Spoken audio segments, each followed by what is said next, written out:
বাবা বা মা হিসাবে আপনার দায়িত্ব বাচ্চাদেরকে সাবধানে রাখা, লালন পালন করা, খোঁজ খবর রাখা সবকিছু। কিন্তু আপনি যখন বাবা বা মা হিসাবে বাচ্চাদেরকে রক্ষণাবেক্ষণ করেন, রক্ষক হয়ে ওঠেন, তখন কিন্তু সমস্যা। কিভাবে? বাচ্চা একটা কিছু করতে চাচ্ছে।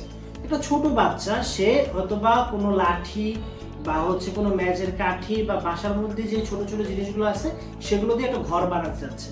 এখন আপনি যদি চিন্তা করেন ওই জিনিসটা নষ্ট হয়ে যাবে, আপনার বাসার সোফা দিয়ে সে একটা ঘর বানাচ্ছে, আপনার বাসার বিছনার চাদর দিয়ে কিছু একটা বানাচ্ছে, বালিশ দিয়ে কিছু একটা বানাচ্ছে। এই জিনিসগুলো যদি আপনি বাচ্চাদেরকে করতে না দেন, রাগ হন, বকাবকি করেন, তাহলে ওর যে ক্রিয়েটিভিটি, ও যে কোনো কিছু করবে সামনে, ওই জিনিসটাকে আপনি বাধাগ্রস্ত করছেন।